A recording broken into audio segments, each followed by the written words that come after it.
ಎಲ್ರಿಗೂ ನಮಸ್ಕಾರ. ಇವತ್ತಿನ ಝೀರೋದಾ ಮಾರ್ಕೆಟ್ಸ್ನ ದ ಡೈಲಿ ಬ್ರೀಫ್ ಕಾರ್ಯಕ್ರಮಕ್ಕೆ ಸ್ವಾಗತ. ನಿಮ್ಮ ಹತ್ರ 2 ಟಾಪಿಕ್ಸ್ ಬಗ್ಗೆ ನಾನು ಡಿಸ್ಕಸ್ ಮಾಡ್ತೀನಿ. ಮೊದಲನೇ ಟಾಪಿಕ್ ಅಲ್ಲಿ ಈ ಒಂದು ಟಾಟಾ ಕಮ್ಯುನಿಕೇಶನ್ಸ್ಗೆ ಯಾಕೆ ಬಿತ್ತು 7,800 ಕೋಟಿಯ AGR ಡ್ಯೂಸ್ ಅನ್ನೋದ್ರ ಬಗ್ಗೆ ಮಾತಾಡೋಣ. ಇನ್ನು ಎರಡನೇ ಕಥೆಯಲ್ಲಿ ಝೀ ಬಿಸ್ನೆಸ್ ತೆರೆಮರೆಯ ಆಟ ಅಂದ್ರೆ ಎಕ್ಸ್ಪರ್ಟ್ಸ್ ಸ್ಟಾಕ್ ಟಿಪ್ಸ್ ನ ಲೀಕ್ ಮಾಡಿ ಹಣ ಮಾಡ್ತಿರೋದು ಹೇಗೆ ಅನ್ನೋದ್ರ ಬಗ್ಗೆ ತಿಳ್ಕೊಳ್ಳೋಣ. ಇವತ್ತು 30th ಜುಲೈ ವೆಡ್ನೆಸ್ಡೇ. ನಾನು ನಿಮ್ಮ ನಿರೂಪಕಿ ಚಂದನಾ ಗೌಡ. ಬನ್ನಿ ಅಪ್ಡೇಟ್ಸ್ ಅನ್ನ ನೋಡ್ಕೊಂಬರೋಣ. ಟಾಟಾ ಕಮ್ಯುನಿಕೇಶನ್ಸ್ಗೆ ಒಂದು ದೊಡ್ಡ ಶಾಕ್. ಡಿಪಾರ್ಟ್ಮೆಂಟ್ ಆಫ್ ಟೆಲಿಕಮ್ಯುನಿಕೇಶನ್ಸ್ ಅವರಿಂದ 7,827 ಕೋಟಿ ಅಂದ್ರೆ ಇಷ್ಟು ಬೇಡಿಕೆಯ ನೋಟಿಸ್ ಬಂದಿದೆ. ಯಾಕೆ? ಭಾರತದ ಒಂದು ಟೆಲಿಕಾಂ ವಲಯವನ್ನ ನಾವು ನೋಡಿದಾಗ ಕಾಡಿದ ಒಂದು ಹಳೆ ಸಮಸ್ಯೆಯಲ್ಲಿ ಇದು ಸಿಕ್ಕಾಕೊಂಡಿರೋದು. ಅಂದ್ರೆ ಈ ಒಂದು ಕಟ್ಟದೇ ಇರೋ ಹಾಗೆ ಉಳ್ಕೊಂಡಿರೋ AGR ಡ್ಯೂಸ್ ನಾವು ನೋಡಿದಾಗ, ಆದ್ರೆ ಇಲ್ಲೊಂದು ವಿಷಯ ಎಲ್ಲೋ ಟ್ವಿಸ್ಟ್ ಕೊಡುತ್ತೆ ನೋಡಿ. ನಿಮ್ಗೆ AGR ಡ್ಯೂಸ್ ಅಂದ ತಕ್ಷಣ ವೋಡಾಫೋನ್, ಐಡಿಯಾ, ಏರ್ಟೆಲ್ ಈ ಹೆಸರುಗಳು ನೆನಪಾಗ್ಬೋದು ಅಲ್ವಾ? ಆದ್ರೆ ಟಾಟಾ ಕಮ್ಯುನಿಕೇಶನ್ಸ್ ಏನು ಕೂಡ ಮೊಬೈಲ್ ಕಂಪನಿ ಅಲ್ವೇ ಅಲ್ಲ ಅಂತ ನಮಗೂ ಗೊತ್ತು. ಅದು ಸಿಮ್ ಕಾರ್ಡ್ನ ಕೂಡ ಮಾರಲ್ಲ, ಇನ್ನು ಪ್ರೀಪೇಡ್ ಪ್ಲಾನ್ಸ್ ನ ಕೂಡ ಕೊಡಲ್ಲ. ಹಾಗಾದ್ರೆ ಈ ಒಂದು ಸಮಸ್ಯೆಗಳ ಮಧ್ಯೆ ಅವ್ರು ಏನ್ ಮಾಡ್ತಿದ್ದಾರೆ? ಇದನ್ನ ಅರ್ಥ ಮಾಡ್ಕೊಳ್ಳೋದಕ್ಕೆ ನಾವು ಟಾಟಾ ಕಮ್ಯುನಿಕೇಶನ್ಸ್ ಹಾಗೆ ಟಾಟಾ ಕಂಪನಿ ಆಗಿರದ ಅಂದ್ರೆ ಈ ಕಾಲಕ್ಕೆ ವಾಪಸ್ ಹೋಗಿ ಬರ್ಬೇಕು. ಟಾಟಾ ಕಮ್ಯುನಿಕೇಶನ್ಸ್ ಗಿಂತ ಮುಂಚೆ VSNL ಅಂದ್ರೆ ಈ ಒಂದು ವಿದೇಶ್ ಸಂಚಾರ್ ನಿಗಮ್ ಲಿಮಿಟೆಡ್ ಅನ್ನೋ ಒಂದು ಕಂಪನಿ ಇತ್ತು. ಇದೊಂದು ಸರ್ಕಾರಿ ಅಂದ್ರೆ ಇದ್ರ ಜೊತೆಗೆ ನಡೀತಿದ್ದ ಜಾಯಿಂಟ್ ಕಂಪನಿ ಅಂತ 1980ರ ದಶಕದಲ್ಲಿ ಶುರುವಾಗಿತ್ತು. ಅದ್ರ ಕೆಲಸ ನೀವು ನೋಡಿದಾಗ ಒಂದೇ, ಭಾರತದ ಈ ಒಂದು ಇಂಟರ್ನ್ಯಾಷನಲ್ ಟೆಲಿಕಾಂ ಟ್ಯಾರಿಫ್ ಏನಿದೆ ಅಲ್ವಾ, ಇದನ್ನ ನಿಭಾಯಿಸ್ತಾ ಇದ್ದಿದ್ದು. 1990ರ ದಶಕದಲ್ಲಿ ಒಂದ್ಸಲ ಯೋಚನೆ ಮಾಡಿ, ನೀವು ನಮ್ಮ ಇಂಡಿಯಾದಿಂದ ಅಬ್ರಾಡ್ ಅಲ್ಲಿರೋರ್ಗೆ ಅಂದ್ರೆ ವಿದೇಶದಲ್ಲಿರೋರ್ಗೆ ಏನಾದ್ರು ಕಾಲ್ ಮಾಡ್ತಿದ್ದೀರಾ ಅಂತಂದ್ರೆ ಅದು VSNL ಮೂಲಕನೇ ಹೋಗ್ಬೇಕಾಗಿತ್ತು ಅಲ್ವಾ? ಭಾರತವನ್ನ ಹೊರ ಜಗತ್ತಿಗೆ ಕನೆಕ್ಟ್ ಮಾಡೋದಕ್ಕೆ ಲೀಗಲಿ ಅಲೋ ಇದ್ದಂತಹ ಒಂದೇ ಒಂದು ಕಂಪನಿ ಇದಾಗಿದ್ದು. ಟು ಬಿ ಹಾನೆಸ್ಟ್, ಇಲ್ಲಿ ಗೊತ್ತಾಗದೇನು, VSNL ಭಾರತದ ಮತ್ತೆ ಪ್ರಪಂಚದ ನಡುವಿನ ಒಂದು ಸೇತುವೆವನ್ನ ಕ್ರಿಯೇಟ್ ಮಾಡ್ತಾ ಇತ್ತು. 2002ರಲ್ಲಿ ನೋಡಿದಾಗ ಸರ್ಕಾರ VSNL ನ ಅಂದ್ರೆ 25% ಪಾಲನ್ನ ಟಾಟಾ ಗ್ರೂಪ್ಗೆ ಮಾರಾಟ ಮಾಡ್ತು. ಕಾಲಕ್ರಮೇಣ ಗೊತ್ತಾಗಿದ್ದು ಏನ್ ಗೊತ್ತಾ, ಟಾಟಾ ತಮ್ಮ ಪಾಲನ್ನ ಹೆಚ್ಚಿಸಿಕೊಂಡು 2008ರಲ್ಲಿ ಕಂಪನಿಗೆ ಟಾಟಾ ಕಮ್ಯುನಿಕೇಶನ್ಸ್ ಅಂತ ರೀನೇಮ್ ಕೊಟ್ರು, ಅಂದ್ರೆ ಮರುನಾಮಕರಣ ಮಾಡಿದ್ರು. 2021ರಲ್ಲಿ ನೀವು ನೋಡಿದಾಗ ಸರ್ಕಾರ ತನ್ನಲ್ಲಿದ್ದ ಅಂದ್ರೆ ಕೊನೆಯ ಪಾಲು ಏನಿರುತ್ತೆ ಗೊತ್ತಾ, ಅದನ್ನ ಮಾರ್ಬಿಟ್ಟು ಪೂರ್ತಿಯಾಗಿ ಹೊರಬಂತು. ಆದ್ರೆ ಮುಖ್ಯವಾದ ವಿಷಯ ಏನ್ ಗೊತ್ತಾ, VSNL ನ ಹೊಂದಿದ್ದ ಈ ಒಂದು telecom licence international long distance ಅನ್ನ ತಗೊಂಡು ನ್ಯಾಷನಲ್ ಲಾಂಗ್ ಡಿಸ್ಟೆನ್ಸ್ ಮತ್ತೆ ಇಂಟರ್ನೆಟ್ ಸರ್ವಿಸ್ ಇದೆಲ್ಲದಕ್ಕೂ ಕೂಡ ಉಳಿದುಕೊಂಡಿದೆ. ಇವು ಟೆಲಿಕಾಂ ಲೈಸೆನ್ಸ್ ಆಗಿದ್ದು ಮತ್ತೆ ಅಲ್ಲೇ AGR ಕಥೆನೂ ಕೂಡ ಶುರು ಆಗೋದು. ಇನ್ನು 1990ರ ದಶಕದಲ್ಲಿ ಪ್ರೈವೇಟ್ ಟೆಲಿಕಾಂ ಕಂಪನಿಗಳು ಬತ್ಕೊಳಿಯೋದಕ್ಕೇನೆ ಒದ್ದಾಡ್ತಿದ್ರು. ಯಾಕೆ ಅಂತಂದ್ರೆ ಆಗಿನ ಸರ್ಕಾರದ ಲೈಸೆನ್ಸ್ ಫೀ ಮಾಡೆಲ್ ತುಂಬಾನೇ ಕ್ರೂರವಾಗಿದ್ದು. ನೀವು ಲಾಭ ಮಾಡ್ಬೇಕಾ ಅಥವಾ ಬಿಡಬೇಕಾ ಅನ್ನೋದ್ರ ಬಗ್ಗೆ ಯಾರು ಯೋಚನೆ ಮಾಡ್ತಿರ್ಲಿಲ್ಲ.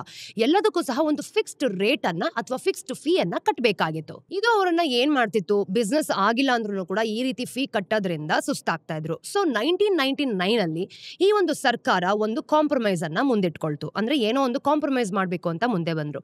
ಕಂಪನಿಗಳ ಈ ಒಂದು ರೆವಿನ್ಯೂ ಶೇರಿಂಗ್ ಇರುತ್ತೆ ಅಲ್ವಾ, ಈ ಮಾಡೆಲ್ಗೆ ತರಬಹುದು ಅಂತ. ಅಂದ್ರೆ ಫಿಕ್ಸ್ಡ್ ಫೀ ಬದಲು ತಮ್ಮ ಆದಾಯದ 15% ಪಾಲನ್ನ ಸರ್ಕಾರಕ್ಕೆ ಕಟ್ಟಬಹುದು ಅಂತ. ಇದರಿಂದ ಇಬ್ಬರಿಗೂ ಕೂಡ ಒಂದು ವಿನ್ ವಿನ್ ಸ್ಟ್ರಾಟಜಿ ಆಗ್ತಿತ್ತು. ಆ ಫೈನ್ ಪ್ರಿಂಟ್ ಅಲ್ಲಿ ನೀವು ನೋಡಿದಾಗ ಒಂದು ಕ್ಯಾಚ್ ಇದೆ.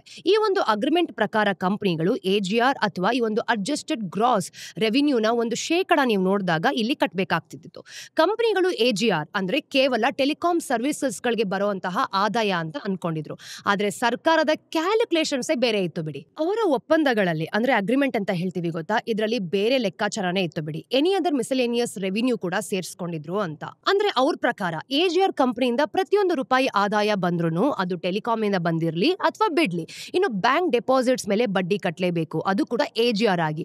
ಬಾಡಿಗೆಯಿಂದ ಬಂದ ಹಣ ಅದು AGR ಆಗಿ ಬಂದು ಪ್ರತಿಯೊಂದನ್ನು ಕೂಡ ಅಂದ್ರೆ ಒಂದು ಲಂಸಮ್ ಅಮೌಂಟ್ ಅಲ್ಲಿ ಈ ಸರ್ಕಾರಕ್ಕೆ ನಾವು ಕಟ್ಟಬೇಕಾಗಿತ್ತು. ಸಹಜವಾಗಿ ಕಂಪನಿಗಳು ಏನ್ ಮಾಡಿದ್ರು, ಇದು ಯಾವ್ದು ಕೂಡ ಅವ್ರಿಗೆ ಇಷ್ಟ ಆಗ್ಲಿಲ್ಲ, ವಿರೋಧಿಸಿದ್ರು. ಅಂದ್ರೆ 2003ರಲ್ಲಿ ನಮ್ಗೆ ಗೊತ್ತಾಗಿದ್ದು ಏನ್ ಗೊತ್ತಾ, ಅವರು ಅಂದ್ರೆ TDSAT ಅಂತ ಹೇಳ್ತೀವಿ ಗೊತ್ತಾ, ಇದು ಭಾರತದ ಟೆಲಿಕಾಂ ನ್ಯಾಯ ಮಂಡಳಿ ಅಂತ ಕರಿತೀವಿ, ಅದಕ್ಕೆ ಇವರು ಹೋದ್ರು. ಇನ್ನು TDSAT ಕಂಪನಿಗಳ ಪರವಾಗಿ ತೀರ್ಪುನೂ ಕೂಡ ಕೊಡ್ತು. ಆದ್ರೆ ಸರ್ಕಾರ ಸುಮ್ನಿರ್ಲಿಲ್ಲ.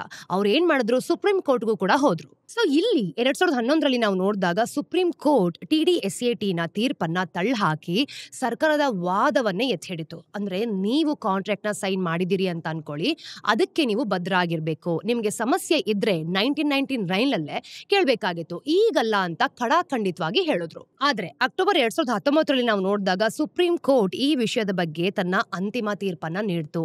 ಸರ್ಕಾರದ AGR ಡೆಫಿನಿಷನ್ಸ್ ಅನ್ನ ನೋಡಿದಾಗ ಅದು ಸರಿಯಾಗಿದೆ. ಆದ್ರೆ ಅಷ್ಟು ಮಾತ್ರ ಅಲ್ಲ, ಕಂಪನಿ ಕಂಪನಿಗಳು 15 ವರ್ಷಗಳಿಂದ ಕಡಿಮೆ ಹಣ ಕಟ್ಟಿರೋದ್ರಿಂದ ಸರ್ಕಾರ ಅದ್ರ ಮೇಲೆ 12 to 16% ಕಾಂಪೌಂಡ್ ಇಂಟ್ರೆಸ್ಟ್ ಆಗಿರ್ಬೋದು, ಪೆನಾಲ್ಟೀಸ್ ಮತ್ತೆ ಆ ಪೆನಾಲ್ಟೀಸ್ ಮೇಲೆ ಇಂಟ್ರೆಸ್ಟ್ ಹಾಕಿತ್ತು ಅನ್ನೋದು.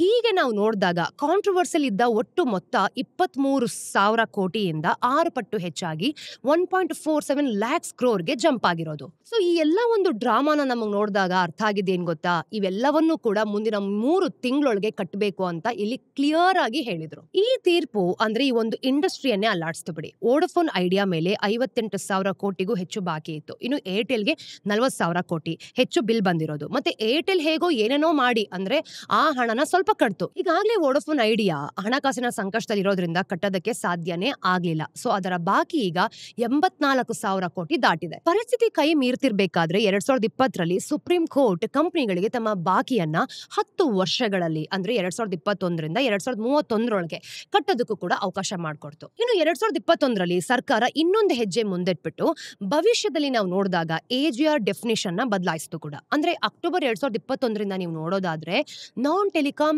ಆದಾಯಗಳಿದೆ ಗೊತ್ತಾ, ಅದು AGR ನಿಂದ ಹೊರಗಿಟ್ಟಿದ್ರು. ಆದ್ರೆ ಹಳೆ ಬಾಕಿಗಳು ಹಾಗೇನೆ ಉಳಿದುಕೊಂಡಿದೆ.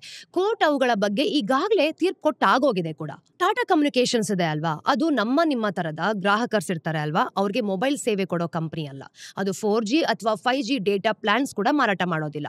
ಅವರ ಬಿಸ್ನೆಸ್ ಬೇರೆ ತರನೇ ಇದೆ. ಈಗ ಸಮುದ್ರಾಳದ ಒಂದು ಕೇಬಲ್ಗಳಿರುತ್ತೆ ಗೊತ್ತಾ, ಅದನ್ನ ನಿರ್ವಹಿಸೋದಾಗಿರ್ಬೋದು, ಕ್ಲೌಡ್ ಕಂಪ್ಯೂಟಿಂಗ್ ಪ್ಲಾಟ್ಫಾರ್ಮ್ಸ್ ನಡೆಸೋದು, ಮತ್ತೆ ಇಂಟರ್ನೆಟ್ಗೆ ಇನ್ನು ಬೇಕಾದಷ್ಟು ಮೂಲ ಸೌಕರ್ಯಗಳನ್ನ ಒದಗಿಸೋದು. ಹಾಗಿದ್ರು ಟಾಟಾ ಕಮ್ಯುನಿಕೇಶನ್ಸ್ ಹತ್ರ ಟೆಲಿಕಾಂ ಲೈಸೆನ್ಸ್ ಇದೆ. ಲಾಂಗ್ ಡಿಸ್ಟೆನ್ಸ್ ಕಾಲ್ಸ್ ಆಗಿರ್ಬೋದು ಮತ್ತೆ ಇಂಟರ್ನೆಟ್ ಸರ್ವಿಸ್ ನಡೆಸೋದಕ್ಕೆ ಈ ಲೈಸೆನ್ಸ್ ಗಳನ್ನ ಅವರು ಇಟ್ಕೊಂಡಿದ್ರು. ಅದೇ ಅವರನ್ನ ಈ ಒಂದು ಸಮಸ್ಯೆಯಲ್ಲಿ ಸಿಕ್ಕಾಕೊಳ್ಳೋ ಹಾಗೆ ಮಾಡಿದ್ದು. ಅವರ ಲೈಸೆನ್ಸ್ ಗಳನ್ನ ನೋಡಿ, 1999 ಅಂದ್ರೆ ಅದೇ ಹಳೆ ರೆವಿನ್ಯೂ ಶೇರಿಂಗ್ ನ ಈ ಒಂದು ಅಡಿಯಲ್ಲೇ ಇಟ್ಕೊಂಡಿದ್ದಾರೆ. ಅವುಗಳಲ್ಲಿ ಅದೇ ಒಂದು ಗ್ರಾಸ್ ರೆವಿನ್ಯೂ ಬರ್ಬೋದು, ಅದರ ಒಂದು ವಿಶಾಲವಾದ ಡೆಫಿನೇಷನ್ ಇತ್ತು. ಹಾಗಾಗಿ ಸುಪ್ರೀಂ ಕೋರ್ಟ್ AGR ನ ಒಂದು ಎಕ್ಸ್ಪೆನ್ಸಿವ್ ಇಂಟರ್ಪ್ರಿಟೇಷನ್ಸ್ ಅಂತ ಹೇಳ್ತೀವಿ ಗೊತ್ತಾ, ಅದನ್ನ ಅಕ್ಟೋಬರ್ 2019ರ ತೀರ್ಪಿನಲ್ಲಿ ಎತ್ತಿ ಹಿಡಿದಾಗ ಆ ಒಂದು ಈ ಫ್ರೇಮ್ ವರ್ಕ್ ಏನಿತ್ತು ಗೊತ್ತಾ, ಅದರ ಒಂದು ಪ್ರತಿಯೊಬ್ಬ ಲೈಸೆನ್ಸ್ ತಗೊಳ್ಳೋ ಅಂತಹ ಒಂದು ಬಲೆಗೆ ಬಿತ್ಕೊಂಡ್ರು. ಇನ್ನು ಟಾಟಾ ಸಹಜವಾಗಿ ಏನ್ ಮಾಡ್ತು, ಇದನ್ನ ಒಪ್ಲಿಲ್ಲ. ಅವರು ಎಸ್ಪೆಷಲಿ ಈ ವಿಷಯದಲ್ಲಿ ಒಂದು ಟೀಮ್ ಆಗಿರ್ಲಿಲ್ಲ. ಮತ್ತೆ ಸುಪ್ರೀಂ ಕೋರ್ಟ್ ನಲ್ಲಿ ಅವರದ್ದೇ ಬೇರೆ ಕೇಸ್ ಕೂಡ ನಡೀತಿತ್ತು ಅಂತ ಅವರು ವಾದ ಮಾಡಿದ್ರು. ಹಾಗೆದ್ರೂ ಕೂಡ ಅದನ್ನ ಪಕ್ಕದಲ್ಲಿ ಇಟ್ಬಿಟ್ಟು ಈ ಪ್ರಾಬ್ಲಮ್ ಅಲ್ಲಿ ಸಿಕ್ಕಾಕೊಳ್ಳೋ ಹಾಗಾಯ್ತು. ತೀರ್ಪಿಗೂ ಕೆಲವು ವಾರಗಳ ಮುಂಚೆ ನಾವು ನೋಡಿದಾಗ ಆಗಸ್ಟ್-ಸೆಪ್ಟೆಂಬರ್ 2019ರಲ್ಲಿ ಡಾಟ್ ಅವರಿಂದ FY06 ಮತ್ತೆ FY07 ರಿಂದ ಮತ್ತೆ FY17 ಮತ್ತೆ 18 ರವರೆಗಿನ ಒಂದು ಬಾಕಿಗಾಗಿ 6,633 crores ನೋಟಿಸ್ ಬಂತು. ಈ ಒಂದು ಮೊತ್ತದಲ್ಲಿ ಬಾಕಿ ಬಡ್ಡಿ ನೋಡಿದಾಗ ಪೆನಾಲ್ಟೀಸ್ ಮೇಲೂ ಕೂಡ ಬಡ್ಡಿಯನ್ನ ಹಾಕಿದ್ರು. ಎಲ್ಲನೂ ಕೂಡ ಸೇರ್ಕೊಂಡಿತ್ತು. ಟಾಟಾ ಕಮ್ಯುನಿಕೇಶನ್ಸ್ ತಕ್ಷಣನೇ ಈ ಒಂದು ಬೇಡಿಕೆಗಳನ್ನ ಚಾಲೆಂಜ್ ಮಾಡ್ತು. ಅವ್ರು ಒಪ್ಪದಿದ್ರು ಕೂಡ ಈ ಒಂದು ಹೆಚ್ಚುವರಿ ಬಡ್ಡಿ ಇರತ್ತೆ ಅಲ್ವಾ, ಅದು ಮತ್ತೆ ದಂಡನ ತಪ್ಪಿಸ್ಕೊಳ್ಳೋದಕ್ಕೆ ಮಾರ್ಚ್ 2021ರಲ್ಲಿ ವಿರೋಧದ ನಡುವೆನೂ ಕೂಡ 379.5 crores ಅನ್ನ ಕಟ್ಟಬೇಕಾಯ್ತು. ಕತೆ ಅಲ್ಲಿಗೆ ನಿಲ್ಲಿಲ್ಲ ಬಿಡಿ. ಜುಲೈ 2023 ಮತ್ತೆ ಜನವರಿ 2025ರ ನಡುವೆ ನೀವು ನೋಡಿದಾಗ ಡಾಟ್ ನಿಂದ ಡಿಮ್ಯಾಂಡ್ ನೋಟಿಸ್ಗಳ ಸರಣಿನೇ ಬಂತು. ಇತ್ತೀಚಿನ ನೋಟಿಸ್ ಏನಂತ ಹೇಳ್ತಿದೆ ಗೊತ್ತಾ, 7,800 crores ಹೆಚ್ಚು ಹಣ ಕಟ್ಟಬೇಕು ಅಂತ ಕೇಳ್ಕೊಂಡಿದೆ. ಮೊಬೈಲ್ ಆಪರೇಟರ್ಸ್ ಈ ವಿಷಯವನ್ನ ಮತ್ತೆ ಮತ್ತೆ ಹೇಳ್ದಾಗೆಲ್ಲನೂ ಕೂಡ ಸುಪ್ರೀಂ ಕೋರ್ಟ್ ಒಂದೇ ಮಾತು ಹೇಳಿರೋದು, ನಾವ್ ಈ ವಿಷಯವನ್ನ ಮತ್ತೆ ಚರ್ಚಿಸೋ ಅಂತ ಒಂದು ಮೂಡಲ್ ಇಲ್ವೇ ಇಲ್ಲ. ಆ ಒಪ್ಪಂದಕ್ಕೆ ಯಾರು ನಿಮ್ಮನ್ನ ಒತ್ತಾಯ ಮಾಡಿ ಅಂತ ಸಹಿ ಹಾಕ್ಸಿರ್ಲಿಲ್ಲ.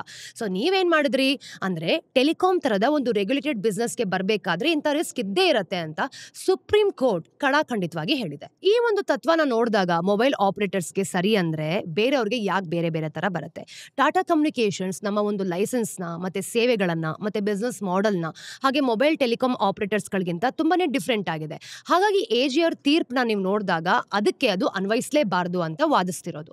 ಆದ್ರೆ ಡಿಪಾರ್ಟ್ಮೆಂಟ್ ಆಫ್ ಟೆಲಿಕಮ್ಯುನಿಕೇಶನ್ಸ್ ಪ್ರಕಾರ ಬಿಸ್ನೆಸ್ ನ ಸ್ವರೂಪ ಇದೆಯಲ್ಲ, ಅದು ಖಂಡಿತವಾಗ್ಲೂ ಮುಖ್ಯ ಅಲ್ವೇ ಅಲ್ಲ. ಅಂದ್ರೆ ಇಲ್ಲಿ ಮುಖ್ಯ ಆಗಿರೋದೇನು, ಲೈಸೆನ್ಸ್ ನ ಮೂಲ ಆದ ಕಾಂಟ್ರಾಕ್ಚುಯಲ್ ಟರ್ಮ್ಸ್ ಅಷ್ಟೇ. ಸೊ ಇದೆಲ್ಲದ್ರ ಮಧ್ಯನೂ ಕೂಡ ಕಾನೂನು ಹೋರಾಟನ ಮಾಡ್ತಾನೆ ಇದೆ. ಟಾಟಾ ಕಮ್ಯುನಿಕೇಶನ್ಸ್ ಪ್ರತಿಯೊಂದು ಒಂದು ಹೊಸ ಡಿಮ್ಯಾಂಡ್ ಅನ್ನ TDSAT ನಲ್ಲಿ ಪ್ರಶ್ನೆ ಮಾಡ್ತಿದೆ. ಬೇಸಿಕ್ಲಿ ನಾವು ನೋಡಿದಾಗ ಇದೆಲ್ಲನೂ ಕೂಡ ಇನ್ನೂ ಮುಂದುವರಿಯುತ್ತೆ ಅಂತ ಅನ್ಸುತ್ತೆ. ಈ ಎಲ್ಲಾ ಒಂದು ಕನ್ಫ್ಯೂಷನ್ಸ್ ಮತ್ತೆ ತೊಂದರೆಗಳನ್ನ ನಾವು ನೋಡಿದಾಗ TDSAT ಪ್ರಶ್ನೆ ಮಾಡ್ತಿದ್ರು ಕೂಡ ಇದು ಇನ್ನೂ ಮುಂದುವರಿಯುತ್ತೆ ಅಂತ ಅನ್ಸುತ್ತೆ. ಈ ಕಾನೂನು ಯಾವ ರೀತಿ ಇದಕ್ಕೆ ಉತ್ತರ ಕೊಡುತ್ತೆ ಅಥವಾ ಇದು ಇಲ್ಲಿಗೆ ನಿಲ್ಲತ್ತ ಅನ್ನೋದನ್ನ ನಮ್ಗೆ ಟೈಮೇ ಹೇಳ್ಬೇಕು. ಈಗ ಮುಂದಿನ ಸ್ಟೋರಿಯಲ್ಲಿ ಬಿಸ್ನೆಸ್ ನ್ಯೂಸ್ಗೆ ಬಂದಾಗ ಇದಕ್ಕೆ ಒಂದು ಕರಾಳ ಮುಖ ಇದೆ ಅನ್ನೋದ್ರ ಬಗ್ಗೆ ಅರ್ಥ ಮಾಡ್ಕೊಳ್ತಿದೀವಿ. ಈಗ ನೀವು ನೋಡಿ, ನಾವು ಮಾರ್ಕೆಟ್ಸ್ ಬಗ್ಗೆ ಅರ್ಥ ಮಾಡ್ಕೊಳ್ಬೇಕಾದ್ರೆ ಯಾರನ್ನ ನಂಬ್ತೀವಿ, ಅವರು ಪ್ಲಾಟ್ಫಾರ್ಮ್ಸ್ಗಳನ್ನ ಯಾವ ರೀತಿ ಯೂಸ್ ಮಾಡ್ತಾರೆ, ಮತ್ತೆ ಸ್ವಂತ ಲಾಭಕ್ಕೋಸ್ಕರ ಯಾರು ಬಳಸ್ಕೊಳ್ತಾರೆ ಅನ್ನೋದನ್ನ ಬೇಕಾದಷ್ಟು ನಾವು ನೋಡಿರ್ತೀವಿ.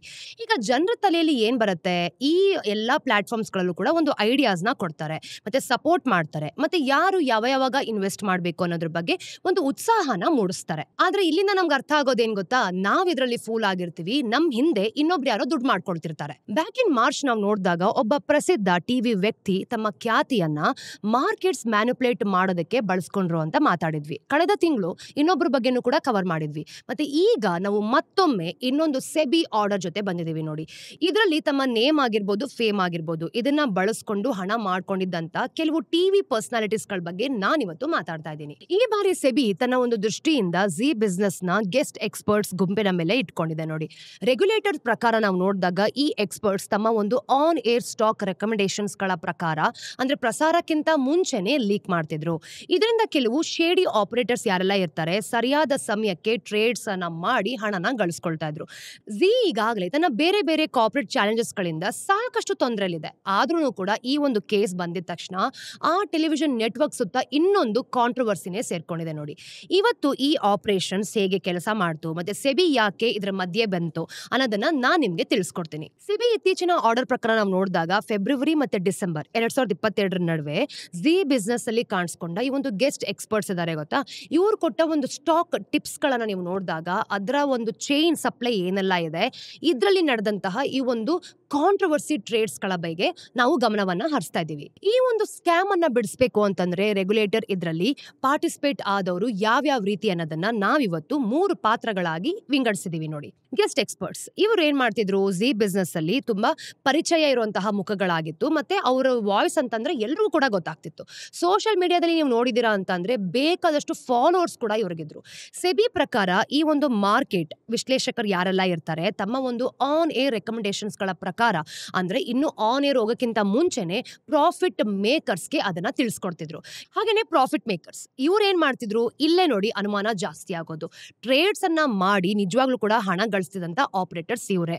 ಸ್ಪಷ್ಟಪಡಿಸ್ಬೇಕು ಅಂತಂದ್ರೆ ನಮ್ಗೆ ತಿಳಿದಿರೋ ಡೇಟಾ ಪ್ರಕಾರ ಇವರಲ್ಲಿ ಯಾರೂ ಕೂಡ ಜಿ ಬಿಸ್ನೆಸ್ ನ ಭಾಗ ಆಗಿರ್ಲಿಲ್ಲ. ಇವರು ಟಿಪ್ಸ್ ಗಳನ್ನ ಮುಂಚೆನೆ ಅಂದ್ರೆ ಪಡ್ಕೊಂಡು ಆರೋಪ ಇರೋ ಹೊರಗಿನವರು ಅಂತ ಗೊತ್ತಾಗತ್ತೆ. ಎನಾಬಲರ್ಸ್ ಇವರು ಈ ಆಪರೇಷನ್ಸ್ ನ ಅಂದ್ರೆ ತೆರೆಮರೆ ಹಿಂದೆ, ಅಂದ್ರೆ ಬ್ಯಾಕ್ ಸ್ಟೇಜ್ ಕ್ರ್ಯೂ ಅಂತ ಹೇಳ್ತೀವಿ, ಇವರೆಲ್ಲರೂ ಕೂಡ ಸಾಧ್ಯ ಆಗುವಂತೆ ಮಾಡ್ತಾ ಇದ್ರು.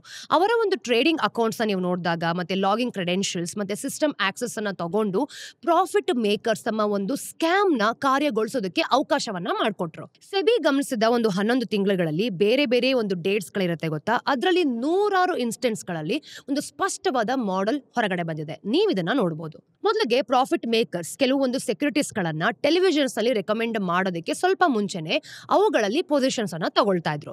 ಈ ಪ್ಯಾಟರ್ನ್ ಎಷ್ಟೊಂದು ಕನ್ಸಿಸ್ಟೆಂಟ್ ಆಗಿತ್ತು ಅಂತಂದ್ರೆ ಅವ್ರಿಗೆ ನಿಖರವಾಗಿ ಏನು ರೆಕಮೆಂಡ್ ಮಾಡಲಾಗುತ್ತೆ ಮತ್ತೆ ಯಾವಾಗ ಅಂತಾನೂ ಕೂಡ ಗೊತ್ತಾಗ್ತಾ ಇತ್ತು. ಸ್ವಲ್ಪ ಸಮಯದ ನಂತರ ನೀವು ನೋಡಿದಾಗ ಆ ರೆಕಮೆಂಡೇಶನ್ಸ್ ಟೆಲಿವಿಷನ್ಸ್ ಅಲ್ಲಿ ಲೈವ್ ಆಗಿ ಪ್ರಸಾರ ಆಗ್ತಾ ಇತ್ತು. ಸಾಮಾನ್ಯ ಜನ ಏನ್ ಮಾಡ್ತಿದ್ರು, ಅವರು ರೆಕಮೆಂಡ್ ಮಾಡಿದ ಸ್ಟಾಕ್ಸ್ ಗಳನ್ನ ತಗೊಂಡು ಅವುಗಳ ಬೆಲೆಯನ್ನ ತಳ್ತಾ ಇದ್ರು. ಇದೆಲ್ಲ ಆದಾಗ ಏನಾಗುತ್ತೆ ಅಂದ್ರೆ ಪ್ರಾಫಿಟ್ ಮೇಕರ್ಸ್ ತಮ್ಮ ಒಂದು ಪೊಸಿಷನ್ಸ್ ಗಳನ್ನ ಕ್ಲೋಸ್ ಮಾಡ್ತಿದ್ರು. ಅದರ ಒಂದು ಮೊದಲಿನ ಎಂಟ್ರಿ ಪ್ರೈಸ್ ಇರ್ತಿತ್ತು ಅಲ್ವಾ, ಮತ್ತೆ ರೆಕಮೆಂಡೇಶನ್ಸ್ ನಂತರ ಆಗುವಂತಹ ಈ ಒಂದು ಬೆಲೆ ಏರಿಕೆ, ಅದರ ನಡುವಿನ ಡಿಫ್ರೆನ್ಸಸ್ ಅನ್ನ ಲಾಕ್ ಮಾಡ್ತಾ ಇದ್ರು. ಸೊ ಈ ಎಲ್ಲಾ ಒಂದು ಪ್ರಾಸೆಸ್ ಅಲ್ಲಿ ನೋಡಿದಾಗ ಈ ದುಡ್ಡು ಅವ್ರಿಗೆ ಜಾಸ್ತಿ ಹೋಗ್ತಿತ್ತು. ಸೆಬಿ ಈಗ ಹಿಂದೆ ಬಿದ್ದಿರೋದು ಇದೇ ಪ್ರಾಫಿಟ್ ಮೇಕರ್ಸ್ ಮತ್ತೆ ಒಂದು ಅನುಮಾನಾಸ್ಪದ ಟ್ರೇಡರ್ಸ್ ಗಳ ಹಿಂದೆ ನೋಡಿ. ಈಗ ಪೊಸಿಷನ್ಸ್ ನ ತಗೊಳ್ಳೋದು ಖಂಡಿತವಾಗ್ಲೂ ಕೂಡ ಅಪರಾಧ ಅಲ್ಲ, ಬೆಲೆಗಳು ಏರ್ಕೊಂಡಾಗ ಅವನ್ನ ಕ್ಲೋಸ್ ಮಾಡೋದು ಅಲ್ಲ. ಒಂದ್ ವೇಳೆ ಪ್ರಾಫಿಟ್ ಮೇಕರ್ ಸರಿಯಾದ ಸಮಯಕ್ಕೆ ತಾವಾಗಿಯೇ ಟ್ರೇಡ್ಸ್ ಮಾಡಿದ್ರೆ ಇದೆಲ್ಲವೂ ಕೂಡ ಸಮಸ್ಯೆ ಆಗ್ತಾ ಇರ್ಲಿಲ್ಲ. ಆದ್ರೆ ಸೆಬಿ ನೋಡಿದ್ದು ಅದನ್ನಲ್ಲ. ಇಲ್ಲಿ ನಡೆದಿದ್ದು ಕೇವಲ ಕೋಇನ್ಸಿಡೆನ್ಸ್ ಅಂತಾನೂ ಅಲ್ಲ, ಅದಕ್ಕಿಂತ ಒಂದು ಹೆಜ್ಜೆ ಮುಂದೆ ಇತ್ತು. ಸೆಬಿ ಪ್ರಕಾರ ಎಲ್ಲನೂ ಕೂಡ ಟೆಲಿವಿಷನ್ ಅಲ್ಲಿ ಬರೋ ರೆಕಮೆಂಡೇಶನ್ಸ್ ಗಳ ಸುತ್ತನೆ ನಡೀತಿತ್ತು ಅಲ್ವಾ. ಆನ್ ಏರ್ ಅಲ್ಲಿ ನೀವು ನೋಡಿದಾಗ ರೆಕಮೆಂಡೇಶನ್ಸ್ ಬಂದಾಗೆಲ್ಲನೂ ಕೂಡ ಟ್ರೇಡಿಂಗ್ ವಾಲ್ಯೂಮ್ಸ್ ಇರುತ್ತೆ ಗೊತ್ತಾ, ಇದು ಇದ್ದಕ್ಕಿದ್ದ ಹಾಗೆ ಜಾಸ್ತಿ ಆಗ್ತಿತ್ತು.